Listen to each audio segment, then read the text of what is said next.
Alhamdulillah, Alhamdulillahirabbil alamin. Alhamdulillahirabbil arsy azim. Alhamdulillahirabbil samawati wal ardh. Alhamdulillahilladzi arsala rasulahu bil huda wa dinil haqq liyuzhirahu 'ala dini kulli walau karihal musyrikun wa kafaa billahi shahidan. Asyhadu an la ilaha illallah wa asyhadu anna Muhammadan rasulullah. Allahumma shalli wa sallim wa barik alaihi. Alhamdulillah, segala puji kita panjatkan kepada Allah Subhanahu wa taala, Dialah yang Maha Suci dan Maha Tinggi. Mudah-mudahan kita termasuk yang disucikan oleh Allah, dibersihkan dari segala dosa dan ditinggikan derajat kita semakin dekat kepada Allah Subhanahu wa taala. Amin. Salawat dan salam senantiasa kita sampaikan kepada junjungan kita Nabi Allah Muhammad sallallahu alaihi wasallam.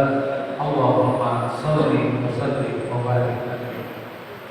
Alhamdulillah, di pagi ini kita masih dalam suasana Syawal, suasana Idul Fitri. Mudah-mudahan masih bersih semuanya.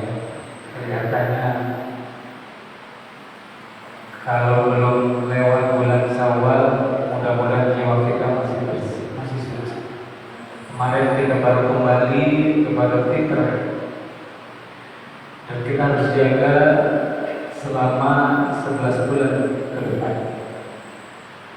Kemarin kita tidak diganggu oleh syaitan dalam beribadah. Sekarang ujian. Apakah benar fitrah yang Allah sudah kembalikan kepada kesuciannya ini bisa kita jaga sampai kita benar-benar mendapatkan kenikmatan orang-orang yang suci fitrahnya dari kehidupan dunia saat dia sakaratul maut sampai kita dibangkitkan.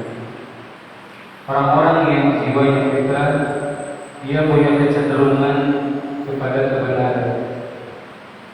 Jadi ketika jiwa kita bersih, maka kita akan cenderung pada kebenaran. Ini yang setan tidak mau. Setiap orang yang bersih jiwanya, dia akan berusaha mencari tempat cara ibadah amal yang benar sehingga menenangkan jiwanya.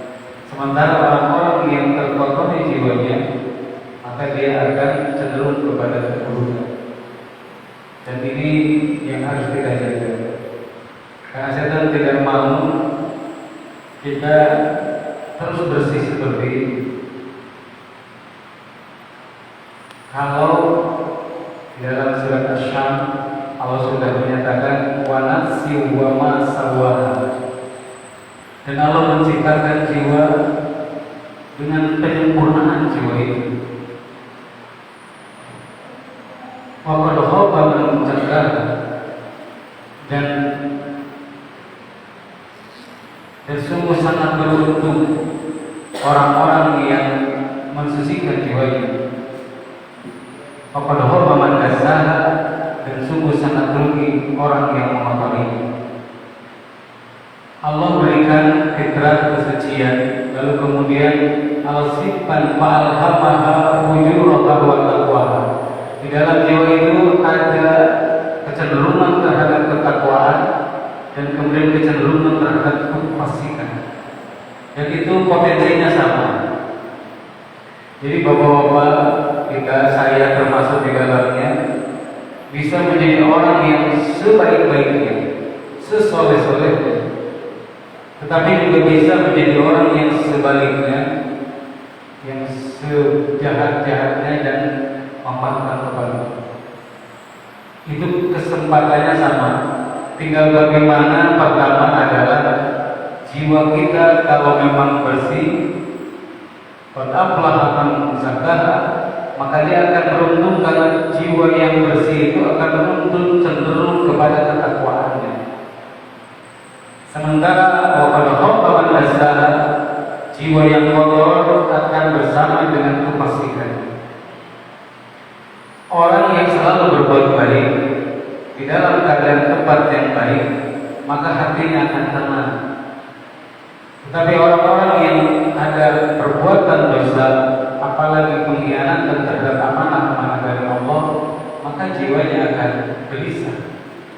Jadi yang pertama kali mengingatkan kita bukan Pak Ustaz, bukan orang lain, bukan bencana alami.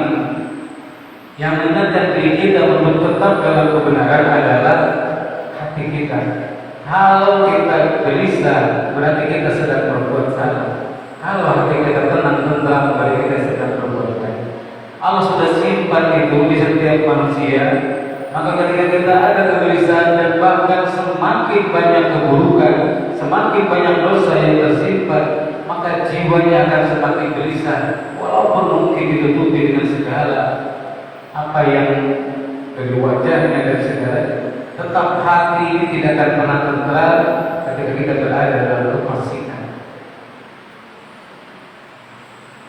Ini modal pertama, bagaimana kita cepat berada kembali ke jalur yang benar, itu dengan selalu membersihkan kita. Setan tidak mau ini. Makanya doa kita yang paling banyak meminta kita dalam petunjuk. Fitrah ini baru kecenderungan kepada kebenaran.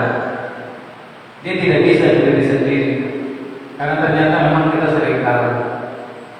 Kita butuh kekuatan lain yang menjadikan si fitrah ini bisa memilih kebenaran dengan tegas, yaitu dengan ihdinas siratal mustaqim. Ya Allah, tunjukkan, berilah hidayah, berilah petunjuk, bimbingan untuk berada senantiasa di siratal mustaqim, di jalan yang lurus. Bulan lalu, kalau Bapak masih ingat, kalau saya ingat, karena selalu disampaikan ini, sirat adalah jalan. Ada lagi kemarin, ada taurik juga jalan, ada sabil juga jalan. Kalau taurik adalah jalan, taurikul jannah, jalan menuju surga dengan jalan beramal. Taurikul jannah, kalau kita mengikuti perintah Allah dan Rasul tanpa pakai otak lah bahasanya, tanpa mikir, asal ikut saja, sami'na wa ata'na. Kami dengar, laksanakan. Saya dengar, nggak mikir dulu, laksanakan. Itu namanya taurikul jannah. Kemarin pengajian suruh tahajud, tak ngerti arti tahajud, bagaimana caranya? Begini, kapan waktunya begitu, bangun, laksanakan. Ini namanya taurikul jannah. Kalau kita ikuti Al-Quran, ikuti Rasul, ikuti para ulama, walaupun kita bodoh, asal jangan terlalu bodoh aja lah ya. Karena ada yang bodoh yang masih ikut kebenaran, ada yang wujudi jahlihi, terlalu tampak kebodohannya, sehingga penjelasan pun gak masuk. Bagaimana bisa kali? Jadi ada orang-orang yang kalau itu bodoh dan dia mengikuti orang-orang, mengikuti Al-Quran, mengikuti Sunnah, mengikuti para ulama, insya Allah dia akan, walaupun dengan terpaksa, walaupun dengan memaksakan diri, padahal jiwanya itu penuh dengan kekotoran, ilmu yang tidak menguatkan dia, tapi dia ikuti sami'na wa ata'na. Kemarin saya bilang dia akan terjerumus ke surga. Lumayan, paksakan saja, doanya sesingkat, Allahumma paksakan, dan dia akan ke surga dengan taurikul jannah. Asal yang dia dengar memang itu perintah Allah, perintah Rasul, atau tadi bimbingan dari para ulama. Ini taurikul jannah. Orang-orang ini sebetulnya makanan surga. Karena mudah sekali berubah. Pas salat subuh beribadah kelihatan keislamannya, tapi sedikit saja imannya bisa lepas seperti lepasnya busur panah. Pagi beriman, sore bisa lagi. Subuh sholat, asar lewat, itu bisa jadi. Sedekah waktu sedang semangat itu dia benar, tetapi berikutnya lupa. Nah, orang ini memang selalu beramal baik, amal soleh bergiliran. Karena dia memang harus ada orang yang terus memotivasi. Kalau ikut Pak Ustadz terus, insya Allah dia selamat. Ketika ikut lagi, saya ingin kepada orang-orang yang lalai, dia pun biasanya ikut lagi. Maka ini masih mudah digoda oleh setan. Maka yang bisa menghalangi setan untuk mengganggu kita adalah ihdinas siratal mustaqim.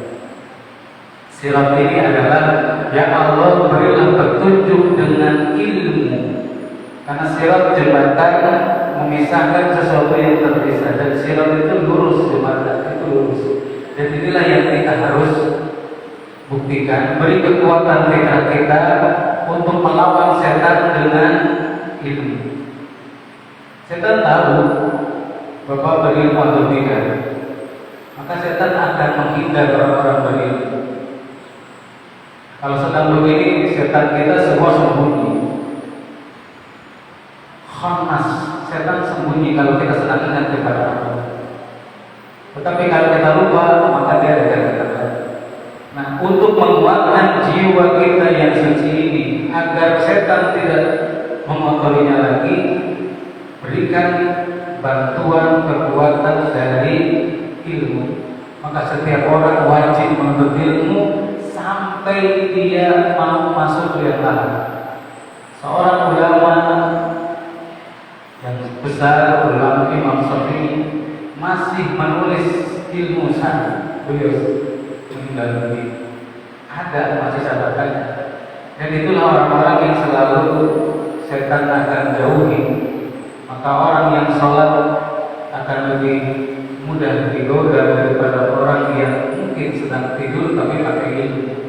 Karena ada makan pakai ilmu, ada makan cuma pakai sendok saja. Ada tidur pakai ilmu, ada tidur hanya sebatas terbenam mata tertutup saja.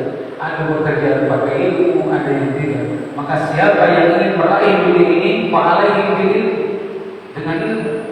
Siapa yang meraih akhirat, fa'alaihi bil maka dengan ilmu. Yang ingin meraih kedua-duanya dengan ilmu, dan itu menjadi kekuatan agar kita dijauhi setan. Jadi Bapak-bapak ini sudah mulai dengan senantiasa hadir di majelis ilmu ini. Mudah-mudahan tampaklah wajah-wajah yang setan itu tak berani ganggu Bapak. Tapi masih digoda Pak Ustaz. Berarti kelihatan WJB. Apa WJB? Wajah bodohnya kelihatan. Setan tampak dari bicara, dari wajah, dari berjalan, dari berpakaian. Ini orang yang kurang berilmu. Karena orang yang berilmu tahu perang dengan setan tidak ada akhirnya. Kalau yang lain kita berdoa, setan tak peduli dikabulkan. Sebelum bekerja minta kerja dikabulkan. Kalau banyak setelah bekerja punya alasan untuk tidak salat subuh. Dia belum menikah, minta menikah, setan tak menghalangi untuk menikah karena banyak setelah berkeluarga dia bisa ganggu. Dia belum punya anak, minta doa kepada Allah dan dia. Tetapi untuk yang satu ini, doa yang paling banyak minta kepada Allah, ihdinas siratal mustaqim, setan akan gagalkan terus, walaupun berjibaku terus akan diganggu, digagalkan karena hidayah ini sangat besar. Kalau dia dapat ilmu, kalau dapat keyakinan, pemahaman, maka setan tak berdaya. Mukhlisi. Orang-orang yang beramal baik adalah orang beramal tanpa ilmu. Tapi orang-orang yang beramal soleh adalah orang yang beramal dengan ilmu. Makanya beda hasanah dengan solihah. Kalau hasanah ini kebaikan yang tadi thariqul jannah, kadang tanpa ilmu. Tetapi kalau soleh, amal soleh itu dengan ilmu, dan ilmu akan turun menjadi keyakinan. Makanya anak kita bukan hanya jadi anak baik, tetapi jadi anak yang soleh, yang mendoakan kita. Kita pun jadi bapak tidak hanya yang baik, tapi yang soleh, bukan hasanah tapi solehah. Ini yang kedua. Jadi teruslah belajar, karena saat belajar setan menghindar. Itu kekuatan untuk jiwa kita terus ditinggikan derajat kita di antara orang-orang beriman adalah dengan ilmu. Maka mudah-mudahan Bapak termasuk di dalam golongan orang-orang yang selalu berada dalam siratal mustaqim, insyaallah. Amin. Lalu kemudian qad aflaha man tazakka, dan sungguh sangat beruntung orang-orang yang mensucikan jiwanya. Wa dzakara asma rabbih fasalla, maka dia selalu ingat kepada Allah, lalu ditunjukkan dengan dia menghadap Allah dengan sholat. Kekuatan zikir dan sholat ini itu benar-benar akan menguatkan kebersihan jiwa kita. Maka selalulah berzikir kepada Allah, zikir dengan lisan, zikir dengan perbuatan, zikir dengan membaca Al-Quran, zikir dengan mengingat nikmat-nikmat Allah, zikir dengan mengingat dosa-dosa kita kepada Allah. Ketika ingat dosa, zikirnya ya istighfar. Ketika ingat nikmat, zikirnya ya alhamdulillah, subhanallah, walhamdulillah, wa la ilaha illallah, wallahu akbar. Bahkan ada zikir yang timbangannya lebih berat dari isi dunia ini. Subhanallah wa bihamdihi, subhanallahal-azim, subhanallah wa bihamdihi, subhanallahal-azim. Saya keliling pakai motor, bata, lumayan itu dapat tuh 1000 itu. Subhanallahal-azim, subhanallahal-azim, subhanallahal-azim, subhanallahal-azim. Bapak dari sini ke Bukapuri dapatlah 100 itu. Kalau macet tambah itu jadi 500 itu. Kan seringnya macet. Kalau subhanallah, keluarnya langsung itu nanti. Gak yang lain. Dan orang sedang berzikir, sekali lagi setan menghana, setan menghindar. Makanya qad aflaha man tazakka, sungguh beruntung yang selalu mensucikan jiwanya dengan cara wajah Rasulullah bihi fasalla. Dia selalu beringat kepada Allah, apalagi kalau zikirnya sudah dalam hatinya juga, maka dia orang-orang yang dijauhi oleh setan.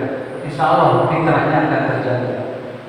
Dan sholat kita, setan itu sangat gondok kalau melihat orang itu sholat, karena dosanya habis semua. Apa yang setelah diganggu selama ini dia habis. Dan orang-orang yang tadi punya ilmu lalu selalu ingat kepada Allah, maka setan akan sembunyi, jangankan mengganggu. Tetapi baru sirunal hayat dunia. Tetapi manusia, terutama orang-orang yang kafir, itu sangat cenderung, sangat suka, sangat cinta dengan dunia. Maka inilah pemotor fitrah itu adalah urusan dunia. Tapi ini adalah ujian, itu adalah ujian.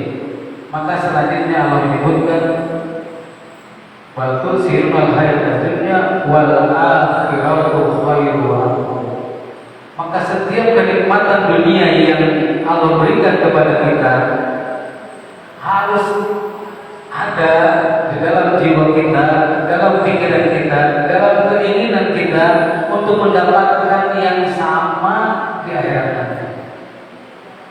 Bapak makan makanan seenak apapun, maka ingat ada makanan yang paling enak, tak ada sedikit pun kekurangannya, bahkan tak ada yang jadi ampasnya karena tak ada ke belakang, tak ada sakit perutnya, itu makanan surga. Maka inilah orang yang diingatkan dengan dua ayat ini. Salah satu yang membuat dia bisa tetap bersih, tetap suci adalah cita-cita bahagia akhirat. Maka kita dapatkan rumah, bangunlah rumah sebesar-besarnya, karena rumah nanti di akhirat jauh lebih besar yang kita bangun. Rumah di dunia akan kita tinggalkan, dan rumah di akhirat akan kita jauh. Maka setiap orang yang cinta dunia tu'siruna al-hayatad dunya. Kebanyakan manusia, ya termasuk Pak Ustadz berarti, banyak Pak Ustadz beda dunia. Tapi kemudian wal akhiratu khairun wa abqar. Ingat ketika dapat nikmat dunia, ada nikmat akhirat yang mirip tapi sebetulnya lebih baik dan lebih benar. Makan kita sepiring enak, 2 piring masih layak, 3 piring udah enak gitu, 4 piring berat. Tapi akhirat makan terus enak terus. Bapak pernah berpikir begitu terus untuk ini? Ini ayatnya nyambung. Wal tu'siruna, sebanyak-banyak manusia itu cinta dunia, dan itu tidak bisa kita hindari kecuali dengan keyakinan wal akhiratu khairun wal aqwam. Jadi senantiasa kita pengen panjang umur kan? Bapak pengen berapa tahun lagi hidup di dunia? Saya tanya yang paling tua di Gentarua, udah 70 tahun. Bapak udah siap mati belum? Jangan gitu Pak Ustaz. Masih doanya minta panjang umur. Dan kalau kita ingin hidup terus, ada tempatnya. Wa'alqo di surga. Hidup terus di dunia, makin lama makin susah dan makin nyusahin orang. Coba Bapak umurnya 100 tahun, 100 orang nanti susahnya. Di jalan susah, di rumah susah, ada yang harus ke belakang susah, di BAP sana ada bapak-bapak, ibu-ibu tuh bapak 105 tahun, udah meninggal 2 tahun lalu. Semua warga itu repot sama bapak ini. Lebih dari anak-anak saja. Makanya ketika seseorang ingin panjang umur hanya ada di akhir, bahkan kekal. Kita muda terus lagi, kuat terus, dan tidak ada harus ke PT lagi, tak usah lagi belajar, tak usah lagi dagang. Kenapa tidak lebih kita cintai itu? Dan itu diingatkan, dunia ini ujian. Wabtaghi fima atakallahu darul akhirah, maka kejarlah, capailah, dapatkanlah kebahagiaan negeri akhirat. Wala tansa nasibaka minad dunya, jangan kamu tinggalkan bagian urusan dunia. Ambil dunia silakan, tapi ingat itu sementara, itu ujian. Maka orang yang terjebak dalam dunia, dia akan menjadi kawan setan untuk kembali ke neraka. Karena siapa yang manarol ajilan, siapa yang sangat mencintai dunia, maka dia akan dimasukkan neraka jahanam mazmuman mazhuro. Siapa yang menginginkan dunia ini, maka aku lempar ke neraka dalam keadaan terhina dan tercela. Waman aradal akhirah, siapa yang menginginkan kehidupan akhirat, dia akan diberikan pahala lebih baik dari apa yang didapatkan di dunia ini. Ini sudah jelas dalam surat Al-Isra. Cinta dunia, neraka jahanam, terhina dan tercela. Tapi ketika kita diberi bagian dunia, harta, jabatan, kedudukan, tanah yang luas, uang yang banyak, istri banyak juga di situ. Boleh di akhirat di sini kita enggak satu. Berapa Pak? 35. Kuat Pak Ustaz. Beda di sana. Ada makanan menguatkan zakat. Jadi apa yang kita inginkan di dunia, maka kalau kita dapat, ingat wala akhiratu khairun, bahwa apa yang dapat itu ada yang lebih baik di akhirat. Kalau tidak kita dapat, maka kita akan diberikan yang lebih baik lagi dari orang yang pernah mendapatkan di dunia. Maka Rasulullah, para sahabat banyak kadang makan khususan. Rasulullah sering menimpal batu di perutnya. Mana ada kita pernah begitu? Rasulullah itu tinggal doa, makanan turun lebih hebat dari Nabi Isa. Ya Allah, turunkan makanan, turun makanan, tapi tidak pernah beliau lakukan. Perang sampai sampai berdarah-darah. Mana ada bawa perang-perang ya? Perang mulut di rumah aja dengan istri. Kapan perang Rasulullah? Umur 55 tahun. Kita ada yang belum 55 ini. Merasa sudah tua. Saya merasa sudah tua karena jenggot sudah putih. Padahal baru 50 tahun. Itu baru Rasulullah di masa sedih karena tidak punya anak laki-laki. Ternyata dulu zaman Rasul itu kalau tidak punya laki-laki itu terhina, apar namanya, terputus keturunan kita. Maka terhina, nikah dengan janda pula.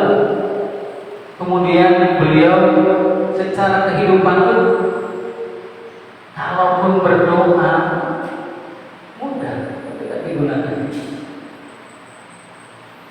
Nabi Isa pun berdoa minta hidangan. Itu karena tuntutan ini, tuntutan jamaah.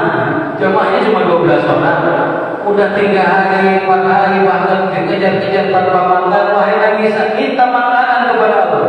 Ke warung tidak bisa, belanja juga tidak bisa. Laki-laki 12, tak bisa apa-apa. Kata Nabi Isa, aku malu. Tapi benar, setelah ini kau tidak buat dosa lagi. Nabi Isa katakan turun hidangan yang lengkap, dan itu mudah bagi Allah. Itu dari surga. Di surga nggak usah nunggu matang, udah matang langsung. Nggak usah nunggu musim terus. Mungkin yang musim durian, waktu ada harum terus ke bawah. Di surga petik tumbuh lagi. Durian pun di surga itu cetek. Tapi satu yang tidak pernah terdapat di surga, potongan-potongan tak ada. Maka sekali lagi jaga fitrah kita dengan selalu tingkatkan ilmu kita. Tidak ada tua urusan ilmu. Justru orang tua yang belajar terus terhormat.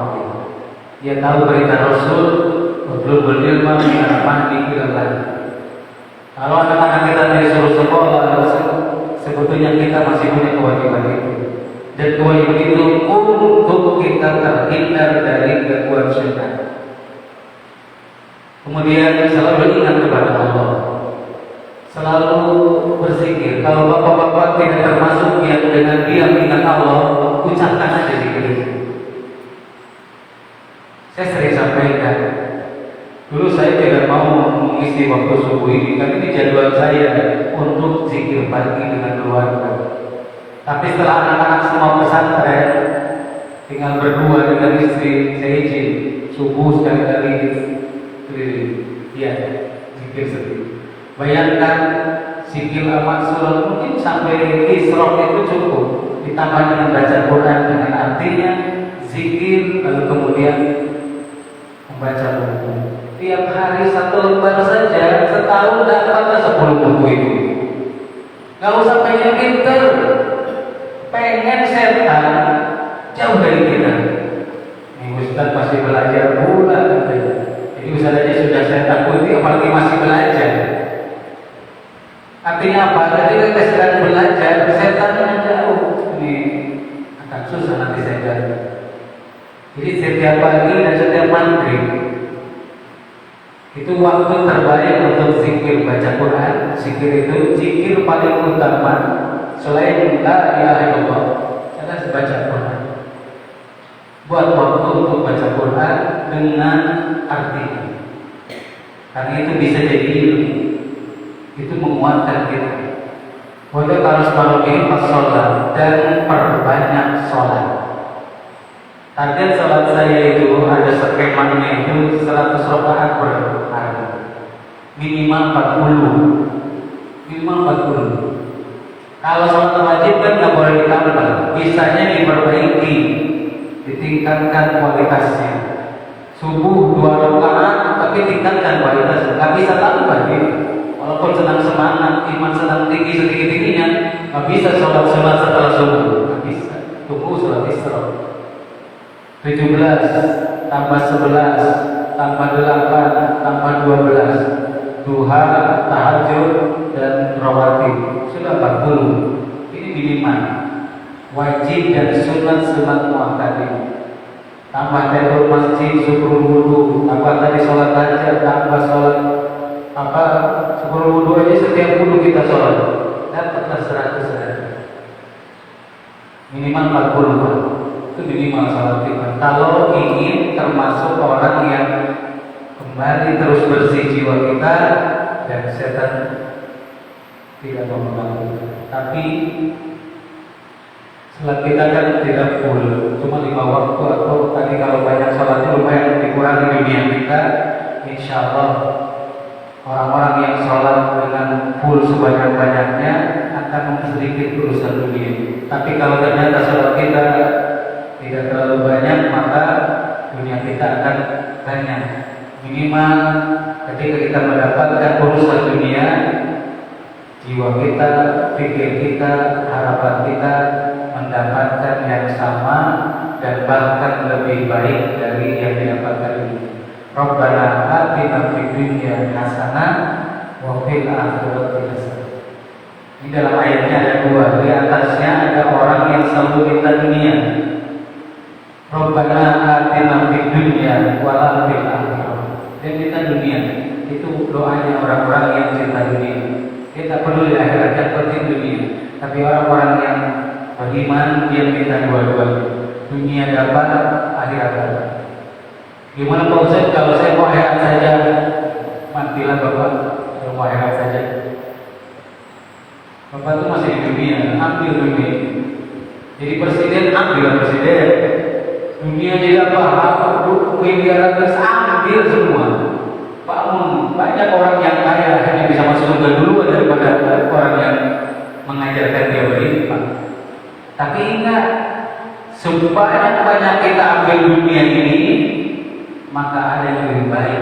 Kalau cita-cita itu hilang, jadilah budak dunia. Jangan menjadi orang yang kemudian salah pemahaman tentang zuhud. Zuhud itu bukan miskin, zuhud itu bukan tidak punya apa-apa. Zuhud itu dunia hanya di tangannya, tidak di hatinya. Setiap yang diterima dia tahu ini adalah amanah untuk mendapatkan yang mirip sama walaupun lebih baik pastinya. Itu aja. Dengan rumah kita, jadikan rumah ini syarat dapat rumah di surga. Sehingga ada doanya, Rabbi pilih indaka baitan fil jannah. Ya Allah, berikan rumahku di surga. Kalau rumahnya seperti tipe-tipe di sini, wajarlah minta itu. Ini yang berdoa ini, rumahnya istana yang semuanya emas, yang doa ini. Yang berdoa minta rumah di surga, tinggal duduk makanan sedia, semua dilayani, tapi masih doa. Mungkin pilih indaka baitan fil jannah. Ya Allah, berikan rumahku di surga. Siapa yang doa ini? Siti Asiyah, istri Raja Fir'aun. Fir'aun itu semuanya dari emas. Mungkin pekerjaannya pun dari emas. Di Jawa, semua dari emas di Jawa juga. Semua dilayani dan istrinya tak usah ngapa-ngapain. Tapi ternyata kemegahan dunia, kenikmatan dunia tidak menghilangkan cita-cita Asia ini untuk mendapatkan. Di rumah kita ada apa sebetulnya? Di kulkas sering kosong, sering busuk malah itu. Ini kalau disuruh segala, mobil kita, mobil apa, motor, kenapa tidak kita akhirat? Karena setiap yang tidak mendapatkan dunia ini, dia akan dilipat gandakan kenikmatan akhiratnya. Jadi yang terlalu pengen, tapi kalau datang ambil. Hati-hati nanti. Kalau sudah ngambil, sudah lupa akhirat. Ada bapak-bapak dan tua sekali dia. Gimana Pak? Saya pengen rumah ini. Pak masih pengen bangun rumah. Kamu udah 70 tahun masih pengen ini rumah ini. Nanti udah jadi, rumahnya selesai, dia selesai. Kenapa dia dibangun? Jadi jangan yang begitulah tadi. Cari yang membuat ini untuk nanti anak-anak saya. Banyak anak-anak orang tuanya gendong anaknya nggak di situ. Mungkin bapak-bapak disiapkan di kampung tanah luas rumahnya, malah terbakar. Yang tanahnya nggak ada berdapat. Artinya apa? Yang terakhir ini penting karena ini yang kehidupan kita. Banyak orang yang cinta dunia, tapi selamatkan cinta dunia kita dengan lebih cinta kepada akhirat. Kita mencintai anak kita, wajib. Tapi cinta itu sampai anak kita nanti di surga. Mencintai istri, cintai harta, cintai usaha yang takut kita rugi. Ingat, jadikan itu semua tidak melebihi cinta. Karena melebihi cinta daripada cinta kepada Allah Rasul dan jihad fisabilillah, maka kata Allah, tunggu keputusan. Allah mengancam orang cinta dunia, dia diancam dengan neraka, mazmumah, mazmum. Mudah-mudahan Allah menitipkan rasa takut kepada kita dengan ancaman ini, sehingga kita selalu berusaha bersihkan jiwa kita, selalu tingkatkan ilmu kita, zikir dan sholat tingkatkan, lalu arahkan cita-cita hidup kita dengan kebahagiaan akhirat. Barakallahu wa lakum, subhanakallahumma wa bihamdika, asyhadu an la ilaha illa anta, astaghfiruka wa atubu ilaik. Allahumma shalli wa sallim wa barik alaihi. Assalamualaikum warahmatullahi wabarakatuh. Waalaikumsalam warahmatullahi wabarakatuh.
Sampai insan sih.